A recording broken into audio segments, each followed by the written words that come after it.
Audio recording for this meeting has begun. Again, welcome folks. My name is Molly Marin. I am the webinar coordinator for the New York State RtI Technical Assistance Center. A few things before we get started today. As you know, I just started the recording. A link to the recorded webinar will be posted to our webpage after today's event. Also, a copy of today's PowerPoint can be found on our webpage. That is at nysrti.org. If you go under Professional Development and then under Webinars, you will find a copy of the PowerPoint, and that is also where the link to the recording will be posted.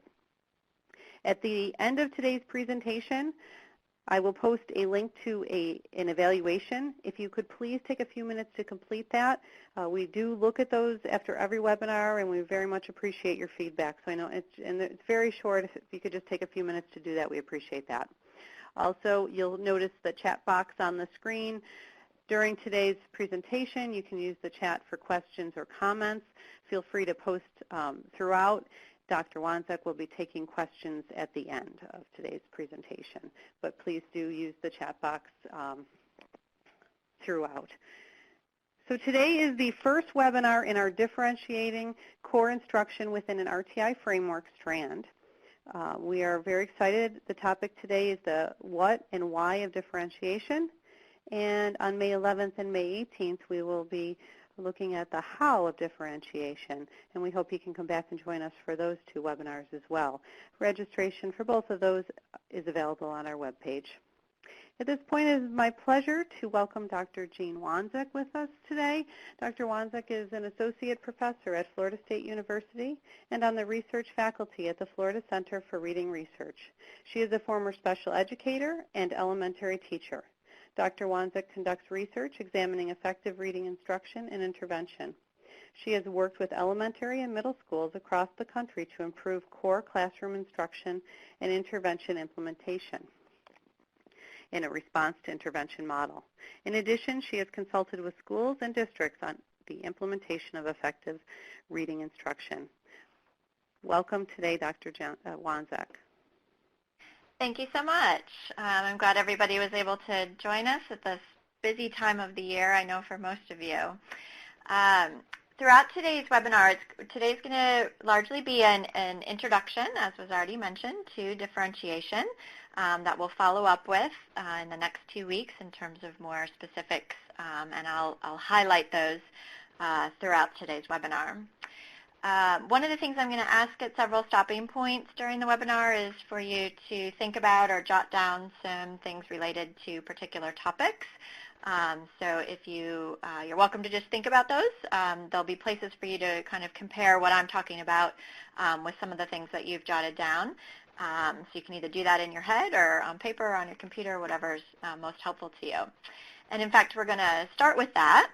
I'm just going to pause for a few seconds here. If you would take a few minutes to jot down some notes and thoughts that you have about differentiation. What are your current thoughts about that, or what is it? Why is it? Anything related to implementation, all of those, anything that you're sort of coming to the webinar with. So I'm just going to pause for a few seconds to let you jot down some things about differentiation, and then we'll compare those as I go through some areas.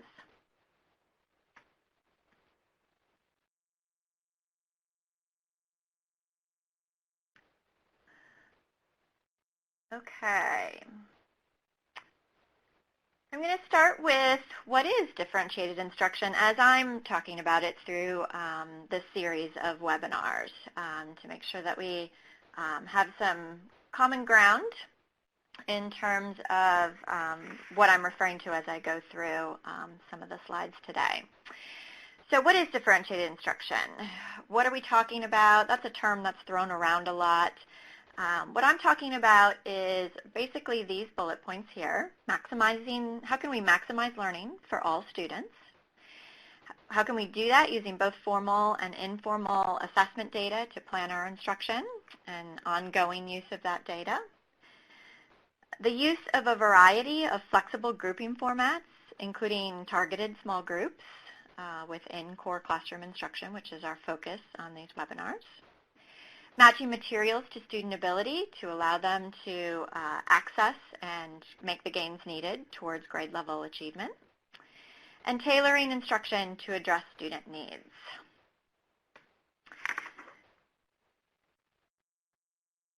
Differentiated instruction is not using only whole class instruction, so I won't be referring to that as I'm going through today.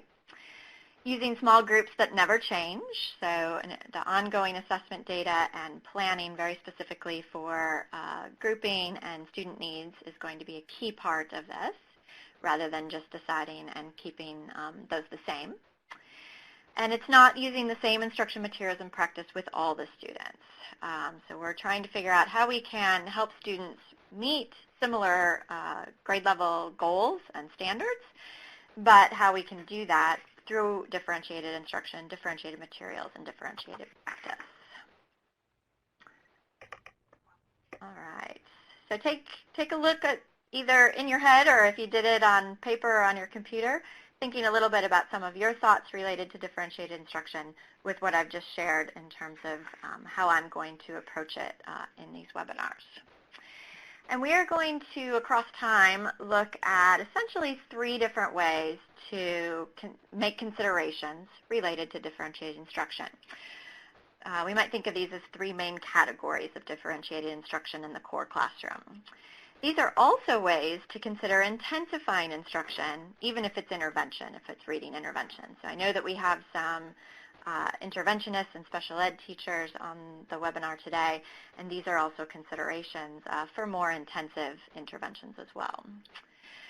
We'll do the first one as part of today's introduction because it's relatively short and is the most basic, and that's the organizational considerations.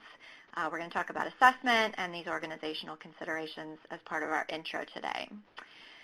In the following webinars, we will also talk about content considerations, which is a large part of differentiation. That'll be next week's topic. And then the delivery of instruction considerations, an often forgotten part that is also a large part of differentiation. And that will be part 3 in 2 weeks. One of the questions that's often asked related to differentiation is the relationship of differentiation with fidelity to the core program. So again, I'm going to ask you to think a little bit about what do you consider as a teacher or with teachers that you work with, depending on what your role is, what do you consider when you think about fidelity to a core program? And either, again, just think of some areas or jot down some information about your understanding of fidelity to the core program, and perhaps where differentiation fits into that. And I'm just going to pause a few seconds for that thought process.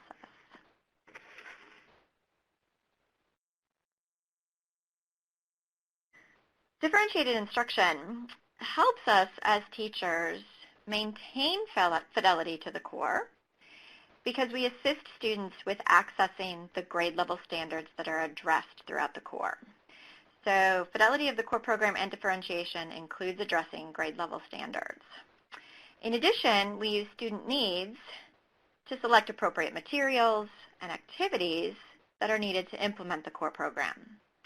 In most core reading programs, there are activities and materials that can be accomplished there are more activities, and materials than can be accomplished appropriately in a daily core lesson or in a weekly lesson. And many times they're even listed as selecting from various activities. And there are 2 sets of knowledge that we need to implement the most effective core instruction. First, we need deep knowledge about effective research-based reading instruction to understand which activities are the strongest as they lie, which activities are generally strong but need adaptations to make them the most effective, and which activities are not research-based and are just busy work, and perhaps are not the best use of our time. Even in a strong set of materials that we may be using as teachers, there are activities or materials that by themselves, isolated, are not that strong. So we need that knowledge first. And then second, in terms of differentiated instruction, which is our focus, we need knowledge of student needs and how to address them with research-based instruction to be able to select or to emphasize the activities that will best meet student needs to achieve grade level standards. This includes identifying the supports that are needed for some students to be able to learn the content or material efficiently and effectively. So we may be adding supports, emphasizing particular activities, including additional activities so that students can then access the main activities and maintain that fidelity to the core program. So differentiated instruction within the fidelity of a core includes planning instruction needed to meet student needs and help them reach or access the main part of the core instruction, as well as providing the necessary supports to assist students in engaging in and mastering the core and grade level standards, with, of course, fading of those supports until independent mastery occurs. These areas are addressed largely through content and delivery considerations, which is what we will work on in the next two parts of this webinar series. The other concept, or another key aspect of implementing differentiated instruction, is understanding and being willing to help students understand the true meaning of fairness. Often a child's view of fairness is that everyone gets the same thing. But in fact, fairness means that everyone gets what they need. And that's a key aspect of differentiated instruction. It's up to us to implement that concept to help students all have the chance of meeting grade level standards, because that's what actually is fair, and to teach the students the true meaning of fair as well. All right, so let's start with the most basic of differentiation concepts, and probably the one that you're most familiar with, which is differentiating through organizational considerations.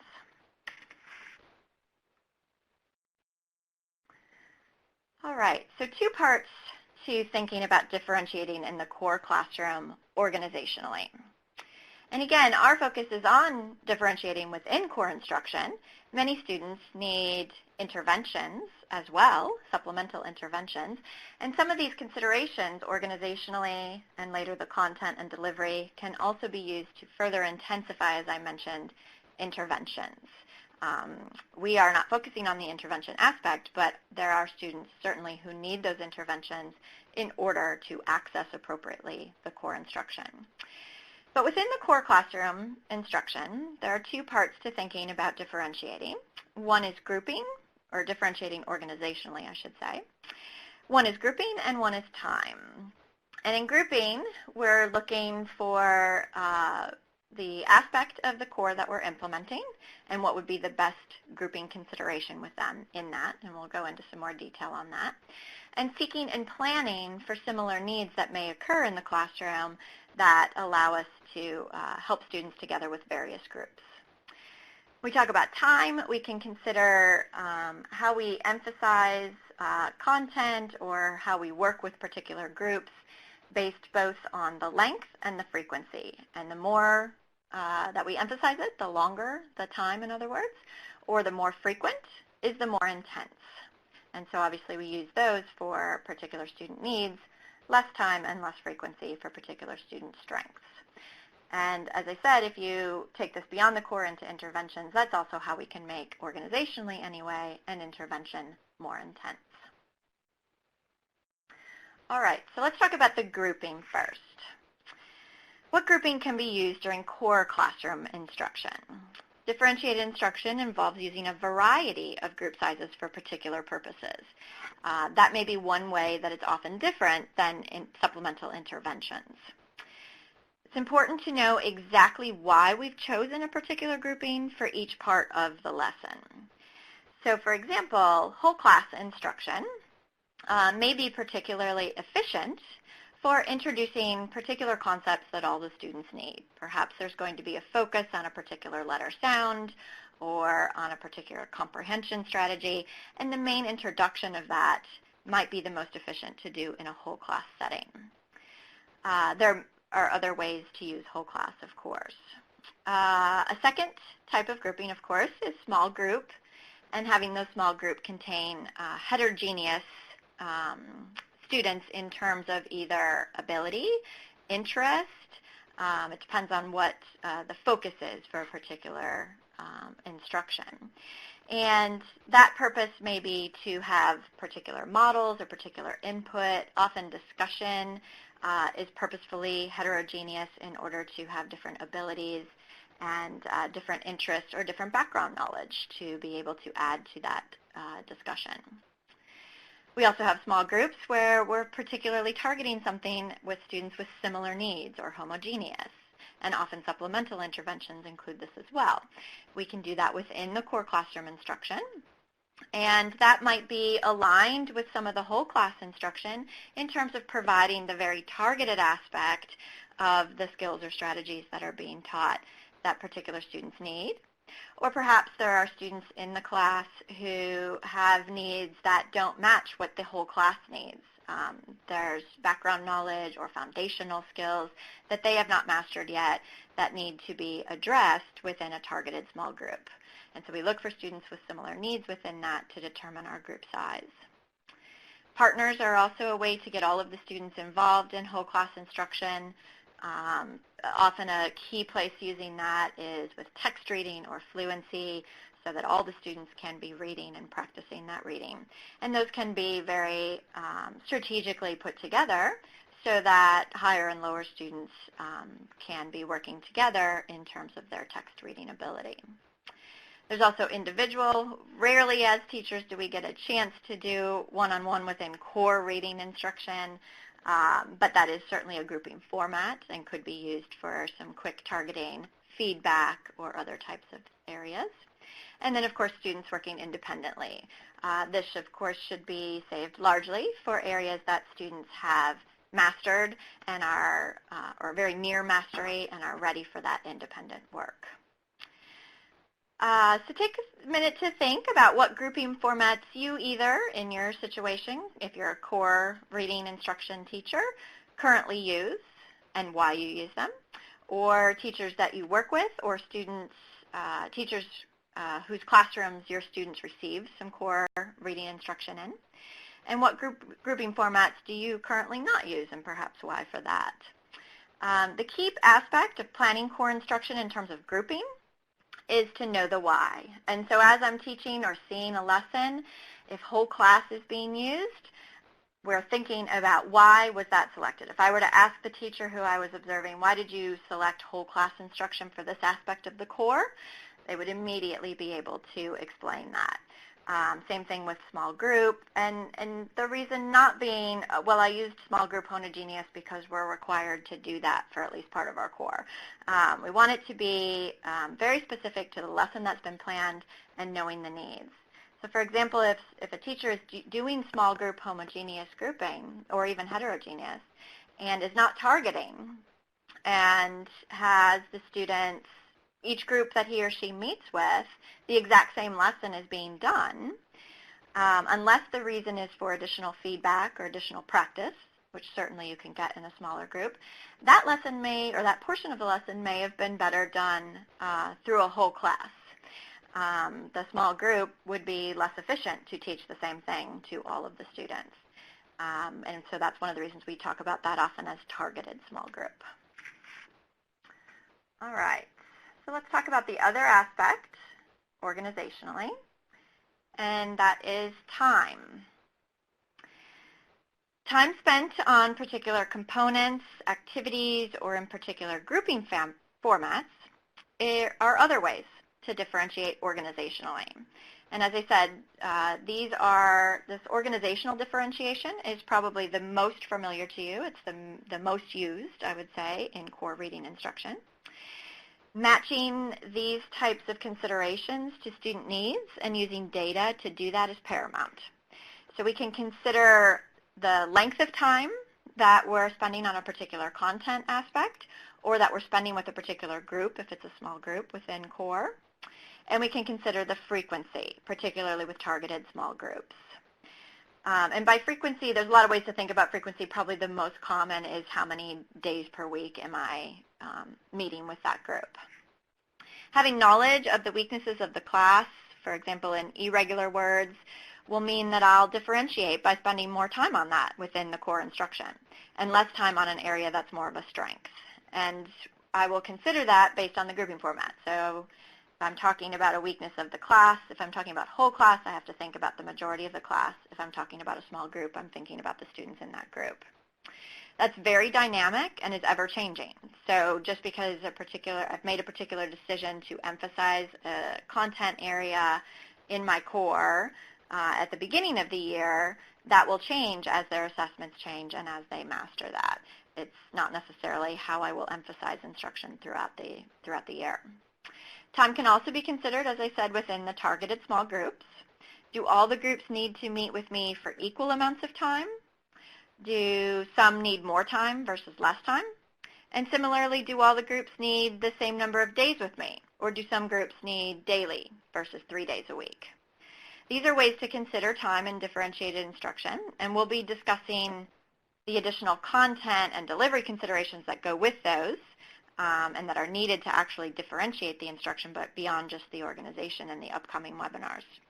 But before Dr. Wanzek, I'm sorry to interrupt, but people Sure. are saying there's audio that you're cutting in and out. Okay. Everything looks good on our end in terms of audio. If you could just make sure you're speaking into the phone speaker.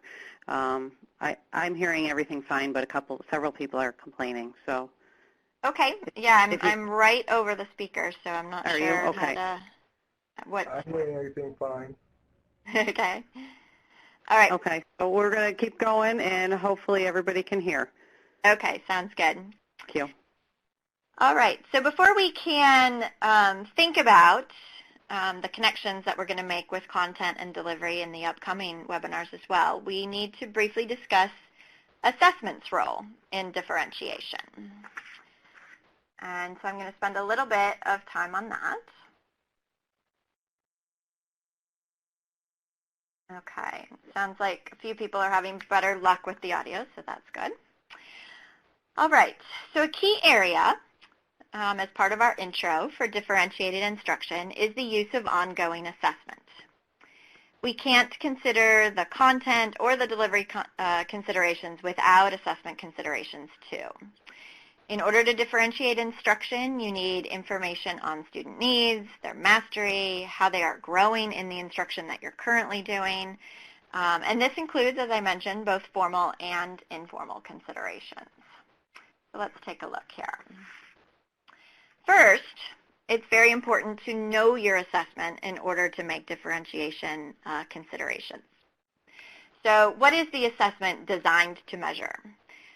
It may be a segmenting measure. So students are asked, for example, maybe at an early elementary level to hear a word like the word cat, and they're asked to segment the word cat into its sounds of k, a, and t. But that doesn't mean that that measure was developed to only measure segmenting. We need to know what the measure is designed to do. In that case, that measure, the example that I gave, is a measure of phonological awareness, overall phonological awareness. And so it's important to know when we have more formal measures and we get those scores back, or we see how a student did on that measure, we need to know specifically what area of instruction that is going to relate to. And obviously that goes into vocabulary and the types of vocabulary, into comprehension, whatever the assessment is designed for. Secondly, we need to think about what types of decisions can actually be made with the assessment. And again, this is how the assessment was designed. And as teachers, we need to understand that in order to be able to differentiate. So we need to be able to consider whether it was designed as a screening measure. So it has basic capabilities in terms of whether a student is below or above or on grade level. Is it designed for progress monitoring? And that has different implications in terms of, for example, measures that are designed for progress monitoring are designed to make decisions over time with several data points, not to just make a decision on one data point. Is it designed as an outcome measure, a general achievement measure? Those are all examples. What is our confidence in the assessment and the decisions we're making? So is this a reliable assessment, a valid assessment? Does it have national norms? Is it similar populations to the population that is in my class or at my school? Is this a measure that I developed? And it'll give me a general sense of things, but I don't know its reliability and validity, and I need to be aware of that in case things change on that measure. It could just be the way I developed it. And how does this assessment relate to instruction? That's the most important, of course. And these others, I sort of touched on that. So if we know that the measure where students have to supply a missing word in a sentence is a strong predictor of reading comprehension, well, what areas of comprehension should I be considering when I see this score that comes through? How does it relate specifically to my instruction? And most of those questions are things that you can know either through, if it's a formal measure, through the materials that came with the measure. Obviously, if it's informal and something you as a teacher have developed, we have to be cautious about our confidence in those data, but you know the reason that you developed that, and so you can use that with more formal data to make some decisions as well. And some of it is just understanding how a measure is given, and perhaps even you have given the measure and have been trained to do that, and some of that information is available through that training. So what types of assessment or data on student needs are available to you? Let's take a moment to think about that. As you're considering right now, what specifically is actually available to you? Is it, if you're a middle school teacher, is it largely outcome measures? Are there screening or progress monitoring types of measures that are available to you? And then I want you to use what you wrote or what you thought about to consider in the example that I'm going to have coming up in a few minutes here. So secondly, we need to know the meaning of the assessment scores.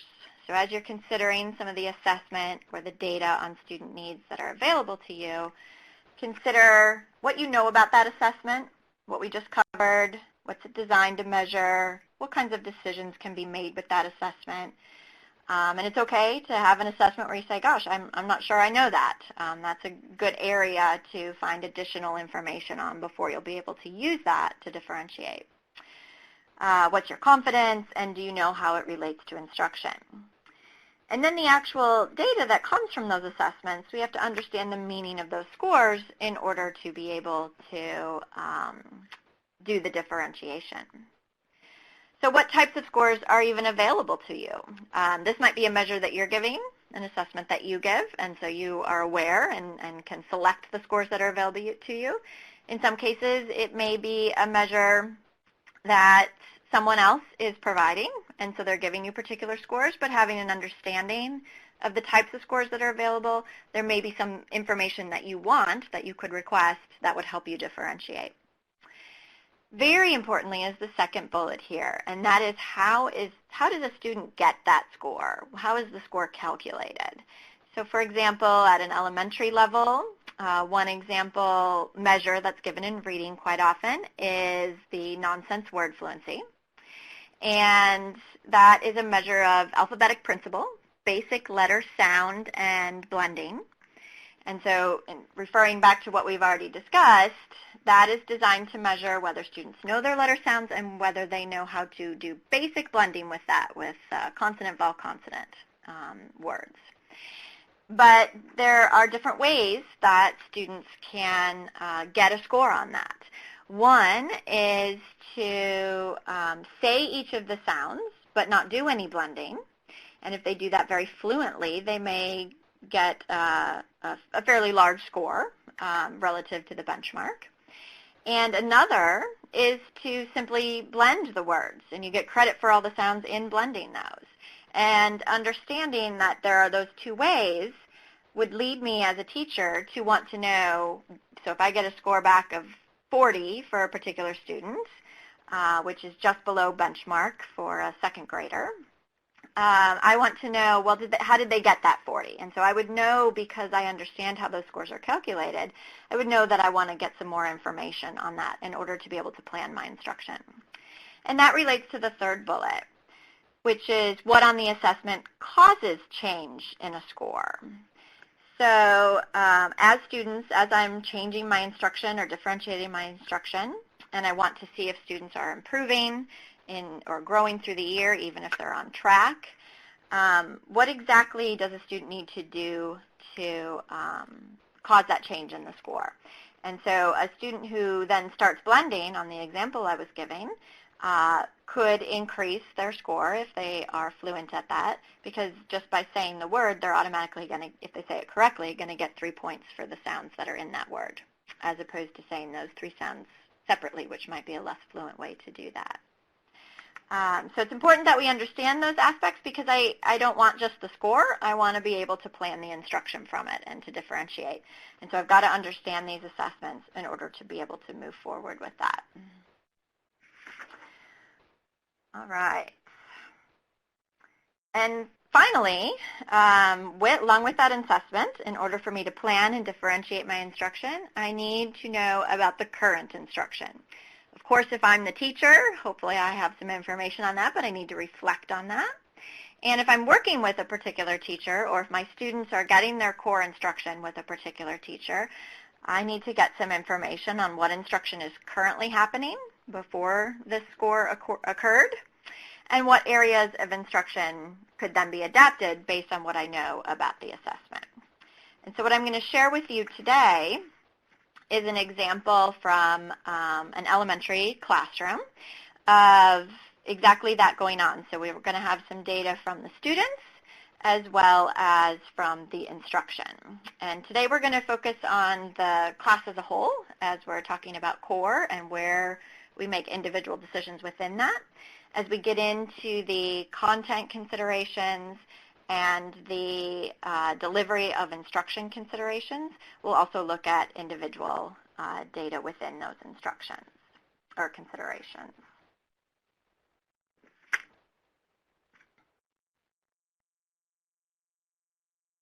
Okay, so here is a quote that will help us focus on the key aspects as we're thinking about differentiation. There is no point in testing if you don't look at the data, don't understand it, and don't change. And so one other thing to think about as you either look at your list that you did just in your head, or if you jotted anything down about your current assessments and what you have available to you, is to consider the extent to which you or other teachers that you work with are able or do use that data. And what are the barriers to that if it isn't being used? And so I'm going to pause just a few seconds. I want you to kind of think about your assessments that are available to you. Which ones do you feel like you use to plan instruction? And are there any that you don't, and why?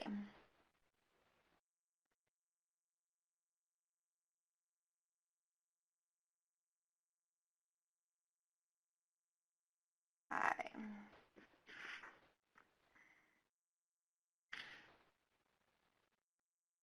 All right, so we're going to talk, as I mentioned, about core classroom decisions that the core reading teacher may make. We will dig down into some of these individual students in the coming weeks as well. All right, so if we're going to make decisions about our class or classroom decisions, we need data for all of the students that are in the class, most obviously. And we're going to consider, is most of the class at or above grade level? What areas are low for many students? What areas are high for many students? And who is falling behind? And if we think back to some of the basic organizational things that we can do for differentiation, we have data now to consider where there are similar needs for targeted small groups where that is needed, to consider how to put partners together. If our interest in heterogeneous groups is on ability, then we have data to think about how to make those heterogeneous in that way as well. All right. So this is Mr. Venezuela, and this is actual data. Obviously, the names have all been changed to protect that. But it is an actual first grade classroom. And I'm going to take you through some of the considerations that were made as a class level for our introduction today in the fall, the winter, and the spring, and using both the student data as well as instructional data. Let me, in this first slide, go over a little bit what data this particular school was using. So this was the data available to Mr. Venezuela in terms of the formal data anyway. Of course, informal data, you have how students are doing in each lesson, both verbally in terms of their responses, as well as any work that you've given them, and possibly any assessments, informal assessments that come with the materials that you use too. But this is the formal data that he had available for his class. And I'm going to go over each of them, and as we look at the winter and the spring, we'll be able to go a little bit quicker because you'll be familiar. It'll be the same assessments. So in this case, in the fall, all of the first graders were screened on 2 measures, and I'll explain the third column in just a second. So you see the student column, and then you see the first measure, which is the phoneme segmentation fluency. And that is a measure where you see the fluency aspect. That means it's timed. And so this is a 1-minute measure where students are given a word and asked to segment that word into its sounds. And that is all oral, so there's no print involved in doing that. So they'd be given a word like stop, and they need to be able to say st-up. And they get credit in terms of how is this scored, that question. They get credit for each sound that they say correctly. So if they miss one, so if they said up and they missed the t sound, they would get 3 points for that, but not all. It had a total of a possible 4 for that word. Or if they say them in the wrong order, they wouldn't get credit for that. So that's the phoneme segmentation fluency. And at the beginning, by the end of first grade, you need to actually it's the beginning of first grade, my apologies. You need to, a benchmark for that on national norms is 35 sounds per minute. So you'll see that students who scored above that 35 have been highlighted green. Students who are just below that 35 in a range that is considered at risk have yellow. And then students who are very far below that are considered well below and at significant risk, are in red. Okay, and on each of the slides that I'll show you, those colors will be there so that you don't have to really quickly look at every single score, but can kind of see the general pattern that's happening since we'll be going somewhat quickly through these. Then we have the nonsense word fluency, and in that one, in first grade, the students are given, this was similar to the earlier example I gave, where they're given nonsense, not real words, so that we can be sure they haven't just memorized them. And they're given only CVC words. So they're consonant, vowel, consonant, but not real words. And they have to say the word or the sounds. They can get a score for either one of those. And this, too, is a 1-minute measure. And again, you see students who are above the benchmark are in green. Those who are just below are in yellow. And then students who are showing significant risk in this basically measures alphabetic principle, your letter sound knowledge, and for some students, your ability to blend. If they're significantly at risk in that area, they are in the red. In the fall of first grade, students are not given the oral reading fluency because they are not yet expected to be fluent text readers, even at the first grade level. But that column is there because you'll see in the winter and the spring, as students start to develop their text fluency in first grade, there are benchmarks for that and the assessment is given. And so you see 2 students, however, that were given that even though it's not a normal fall measure, and that was part of the differentiation as well. These were 2 students who were well above the benchmarks in both phoneme segmentation and nonsense word fluency. And differentiation isn't just for struggling students, and so the teacher needed additional information to be able to differentiate above their level to take them to the next level. And they were reading text, and so the oral reading fluency was given to them. Of course, there is no benchmark for fall, but it gave information on the types of errors the students had, the types of words the students could read, and their general fluency. It is also a 1-minute measure. Most of you are probably familiar with oral reading fluency. They read a passage. For the screening, they read 3 passages, and the middle score is taken to try and account for differences in text difficulty. So you throw out the high, you throw out the low, and the score is the middle one. All right, so we spent a little bit of time on that just so I could go over the assessments, but you'll see those same assessments as we go through this data. The important thing is not the assessments. We could do this with any grade level. We could do this with any school with any assessment, as long as you know the assessments. And what we need to do instead is think about what I'm going to focus on is what are the patterns going on in here, what instructional decisions are being made, and were those or were those not effective. Okay. So first off, based on that data, and I'm just going to flip back to it for a second here, Mr. Venezuela made some initial decisions, and most of his initial decisions were based on the formal data because this was the fall and he hadn't spent a lot of time with the students. Of course, he's taking in informal data as well. So you can see as a pretty risk class, there's only a few students on where they're supposed to be, and some of them are very high. So I know all of you are familiar with the wide ranges that you often see in your classrooms, particularly as you go through the grade levels. But in both areas, he has a lot of students who are either at risk or significant risk. So phoneme segmentation focuses on phonological awareness, and so thinking about the phonological awareness instruction that needs to be done will be paramount. And very few students in his class have basic understanding of letter sounds, though some certainly do, and how to blend those in basic decoding skills. And both of those will affect their ability to read text and obviously to comprehend that text. So some of the instructional decisions that he made was to focus in the area of phonemic awareness. One of the critical skills in phonemic awareness is, so this is back to that we need to have knowledge of research-based instruction. And so his actual materials only had a very small amount on phonemic awareness because most students were expected to have largely mastered that skill by the time they were in his class. But in his case, that was not happening, so he needed to emphasize that content area more than necessarily his materials did and add to those activities and to that instruction, focusing on the critical skills of blending and segmenting based on his knowledge of research-based reading instruction, and focusing on phonemes. Because students are behind in that, he's focusing on the highest impact areas. If students struggle with those, he would then need to back up and do some of the easier skills, of course, but always with the goal of getting to this blending and segmenting with phonemes.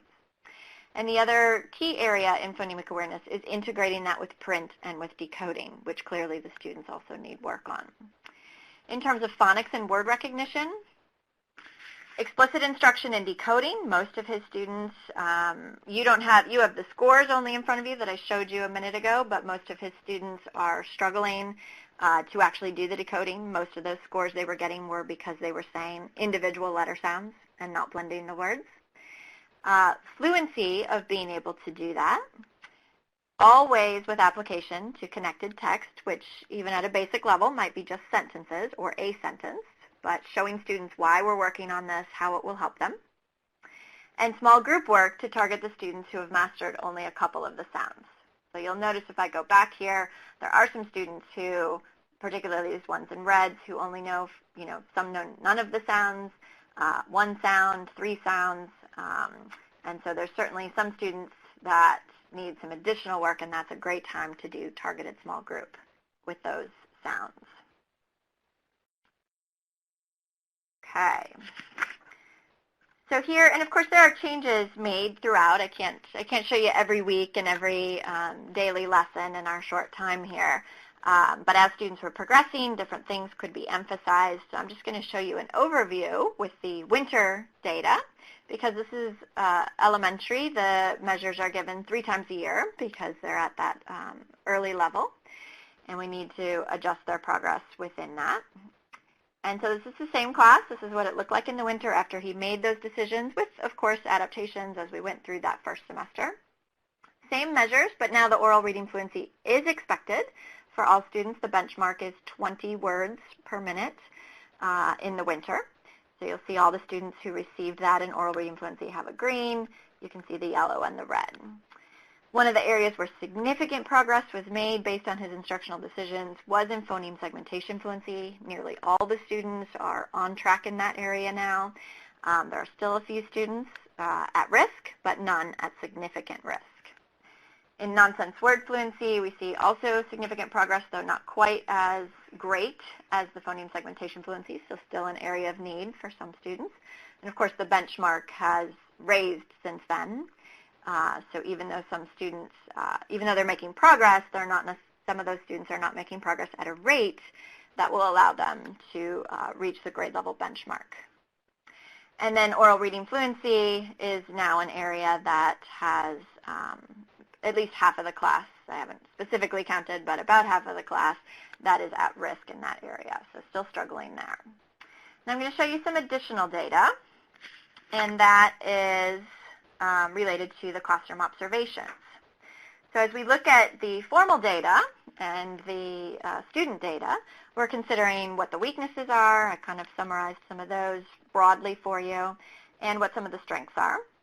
And as you'll notice, because this is real data, or some of you may have noticed, there are often, both in the fall and probably here in the winter as well, students who have unusual patterns, where, for example, somebody like Jonathan, who seems to be on track in oral reading fluency, but is still showing some weaknesses in alphabetic principle on that nonsense word fluency. We don't want to ignore those, but because those may come back to be a problem for Jonathan as he gets into harder text. And so those are areas, even with unexpected patterns, which always happen in our classes, that we still need to address and ensure that students have fully mastered.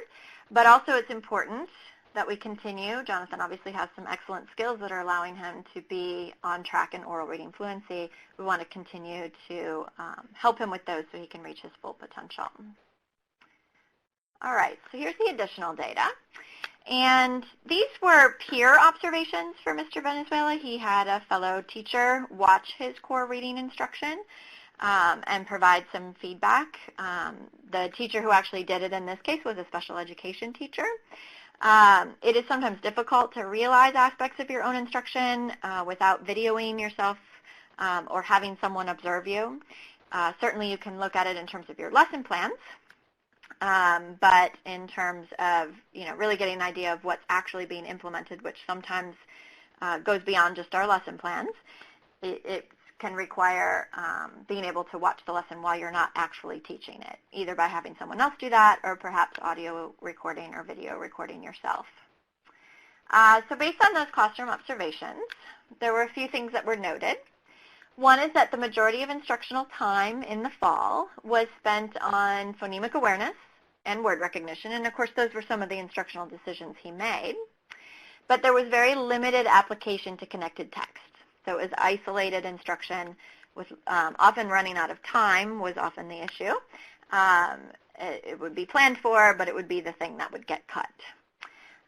Comprehension instruction consisted mainly of asking students questions and students completing worksheets that were part of the materials, but there wasn't much instruction in how to comprehend, in how to answer those questions, how to understand the cause and effect, how to find main ideas versus details, those kinds of things. An individual student in the class was getting about 1 to 2 opportunities to read connected text per day. Most of the connected text reading was going on during whole class grouping, and so students got very limited opportunities to practice their connected text reading. Explicit vocabulary instruction, including games and incentives throughout the day for using and applying new words, was in place. And small group instruction was incorporated for students needing instruction in skills that the rest of the class had mastered. So there's several things there that, just based on our knowledge of research-based instruction, would be very positive, and some that could guide, in addition to the student data, guide planning and differentiation for the future. All right, so after that student data and those instructional observations, here were instructional decisions that Mr. Venezuela made. First, in the area of phonemic awareness, if you remember, most of the students have now mastered that. And so we set up a review schedule. It's important to make sure that they maintain that and incorporate it, integrate it into word recognition instruction, which is, that integration is a high impact area. Of course, there are some students who continue to need some targeted instruction in that area in their small groups. In word recognition and phonics, he incorporated more review and practice in irregular words, increased practice in connected text, and targeted small group instruction for students still requiring emphasis on the initial decoding. So quite a few students have mastered that initial aspect, but their oral reading fluency, when we looked at the protocols, which is where you mark the errors that students made, showed a high weakness in irregular words, and that's where that review and practice in that area came in. In comprehension, he decided to provide explicit instruction in comprehension skills and strategies that includes modeling and supported practice before the independent practice, not just asking questions and having students do the worksheets, but actually teaching them how to comprehend first. And using teacher questioning as a model, so continuing with that questioning, but beginning to teach students how to monitor their comprehension in terms of generating questions. So why is it that the teacher asks us these questions? Because we also need to be thinking about these questions as we read and actually teaching students how to do that. All right. And this is Mr. Venezuela's spring data. Again, throughout the spring, there were certainly, these were not, he didn't just set these instructional decisions and that was it for the full spring. But you get an idea, as we've been talking about the decision making, and those were made weekly and monthly throughout the spring. Obviously, Mr. Venezuela won't have much more time with the students in first grade after this data, but this is also important data for the second grade teachers, and certainly will be when they get their fall data and see if there are any changes over the summer. All of the students met by the end of the year the phoneme segmentation benchmarks. Most of the students also did a nonsense word fluency. There's still one student at significant risk. And of course, those of you who provide interventions know that in addition to core instruction, some of these students would need supplemental reading interventions as well, and we're receiving those. There's still quite a few students who are struggling in oral reading fluency, not as many at significant risk, but still quite a few at risk, and that would need to be monitored, and consideration for what was done in instruction, followed by what could be done in instruction for those students is warranted. Many of you know that without summer school or with those months off, that even high students tend to have a summer drop over the summer, and certainly students who are at risk or just barely meeting that benchmark, which at the end of first grade was 40 words per minute, could have that drop occur. And so it's important to still consider those instructional changes that could be made. Okay. So we have a thought for what we've talked about today, as well as where we're going. Next week we're going to discuss ways to differentiate content using data so that we don't just do the same things with each group of students or with each class. When we want to make improvements and we keep doing the same things and keep getting the same results, who really are the slow learners? Even in core instruction, we can do a lot of work towards helping students gain the foundational areas that they need if they're far behind, or even go beyond the grade level if they're above benchmarks in the necessary areas. And we're going to talk about those content areas as well as the delivery of instruction that can help students. And what I'm going to do now is attempt to answer some of the questions. I say attempt because we have a large group, and I know some of the questions have been embedded with other conversations that you're having with each other. Feel free to address any additional questions to me as we go through some of these as well. So one question, and this is a fairly common one that I've received in the past as well, is related to an example for an elementary classroom of dividing time in core reading instruction with different grouping formats. And although the question was asked related to elementary, I will make some parallels because I know we have some middle school teachers with us today as well, and make some parallels to secondary.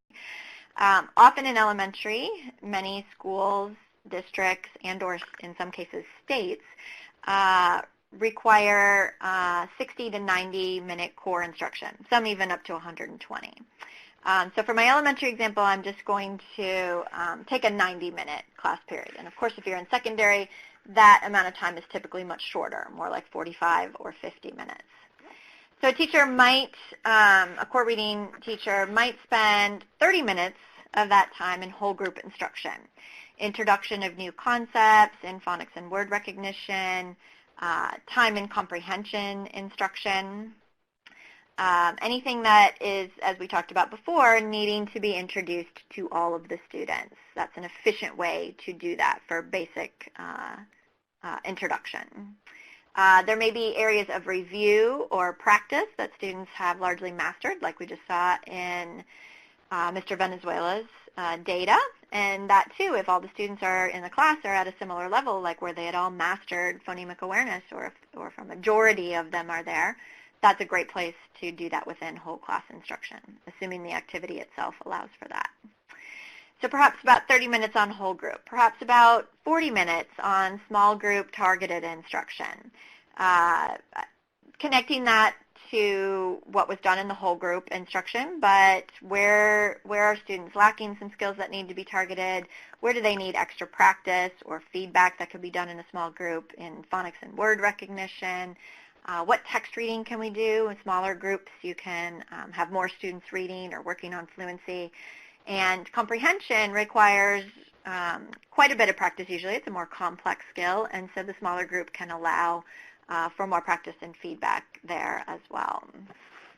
Perhaps 10 minutes, so we're up to 70 minutes. So we might spend, there's different ways to do that small group targeted. Some teachers might do 20 minutes with 2 different groups, and then on a different day they meet with other groups. They don't necessarily meet with every group every day, just as we talked about the organizational way of differentiating, or a shorter amount of time and meeting with each of the groups.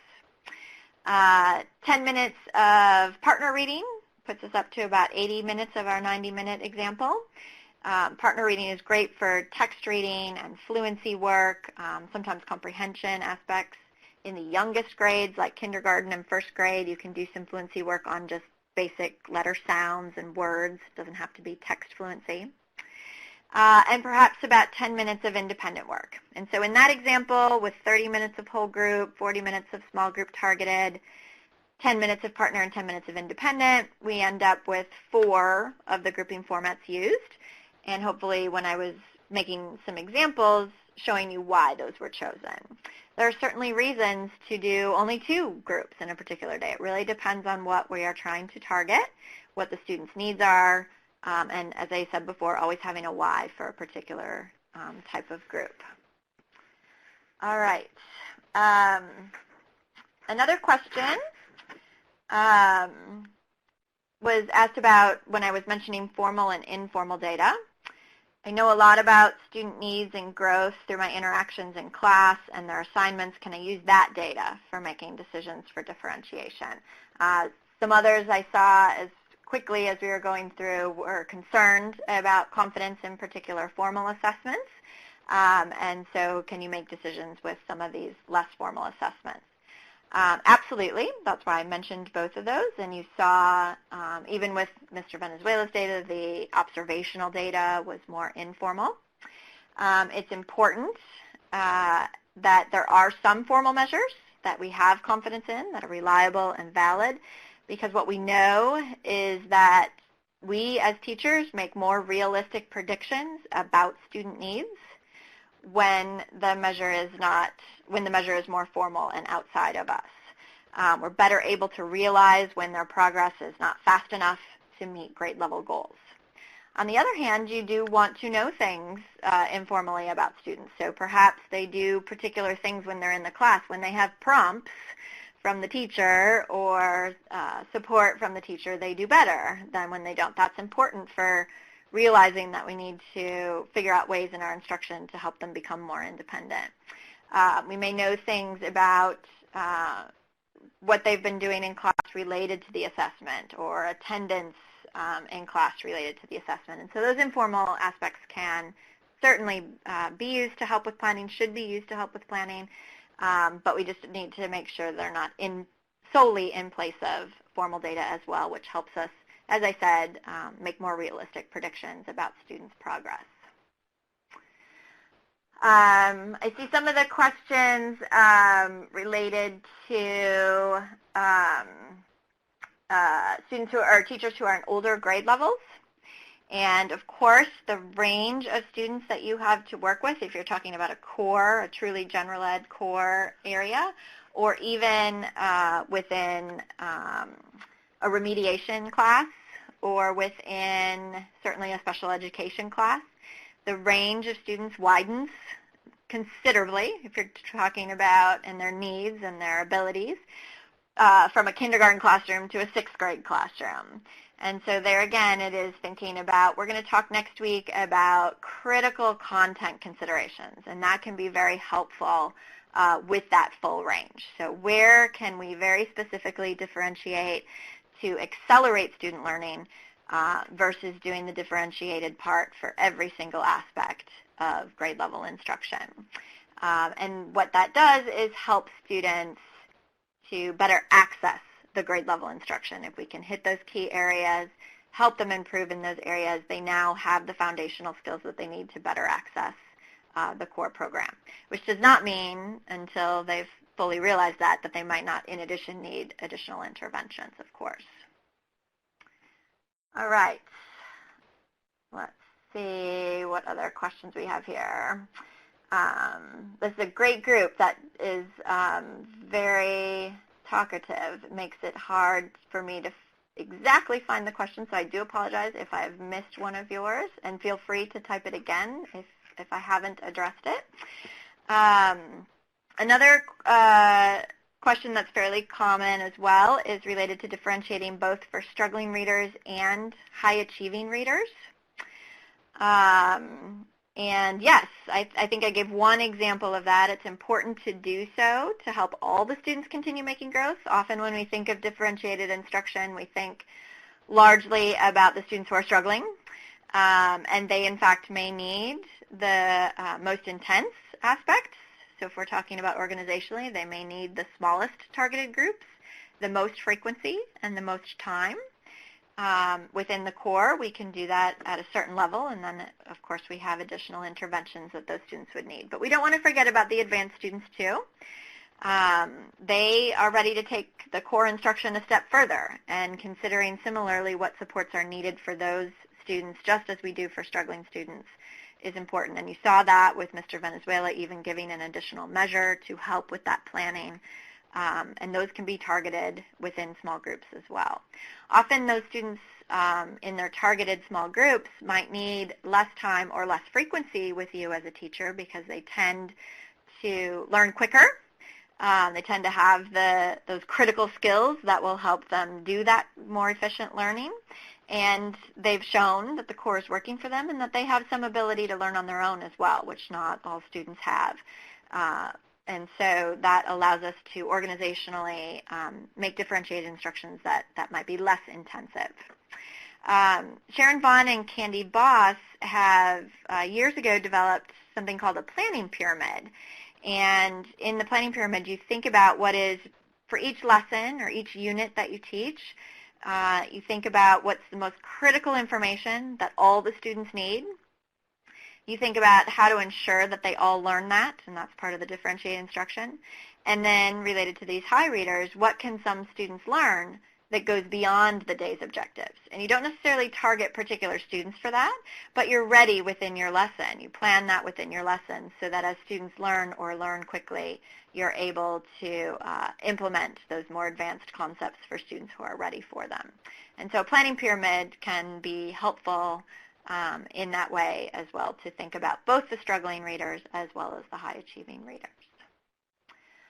Okay, so let me take a look at our chat here and see if anybody has any specific questions for me that I can address.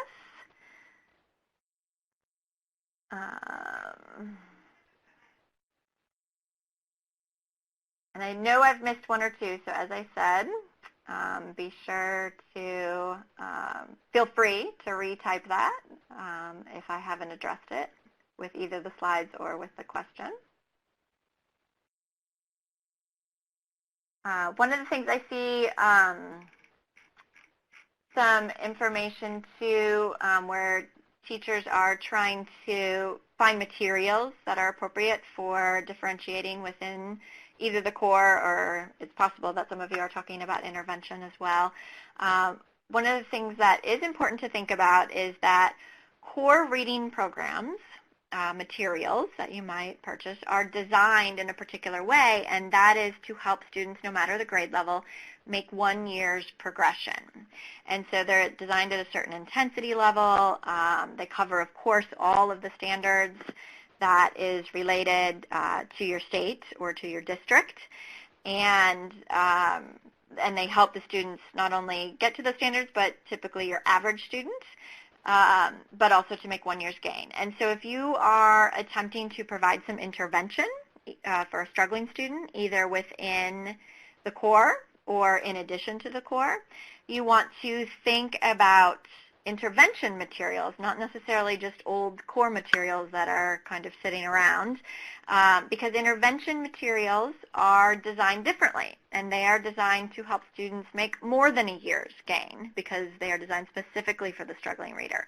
And how do they do that? We're going to talk about some specifics next week, but they do that essentially by considering the highest impact areas that need to be addressed and that we know from research will help accelerate learning. Now, of course, not every material out there does that. Again, it comes down to our knowledge.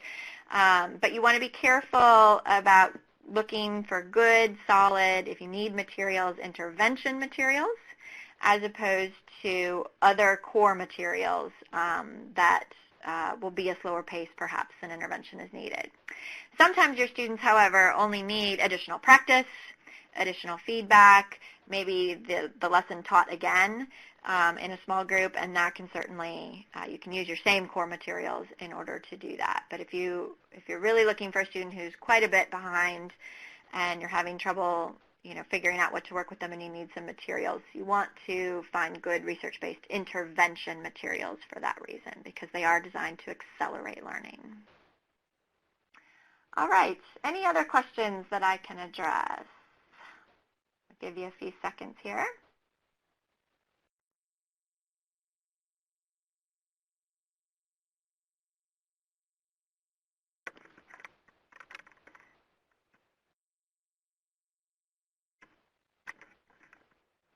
Okay. Molly, if you saw any questions that I missed, feel free to let me know. Otherwise, I'm not seeing any new ones.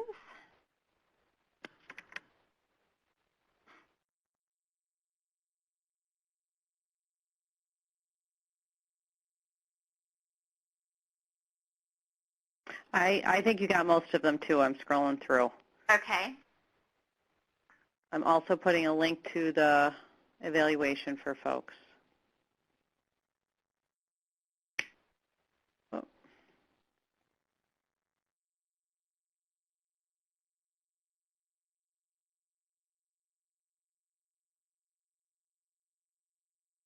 Okay, looks like we're getting a bunch of thank yous, so I think we are good. All right, thank fabulous. you so much for today, and if you want to just hang on for a minute. And thanks, everyone, for attending. We hope to see you back next week. I think some of the audio issues were related to the browser you're using. Many of the folks said they had Internet Explorer, so just, if you were one of those folks, please try to use Chrome next week. I think that will help for everybody.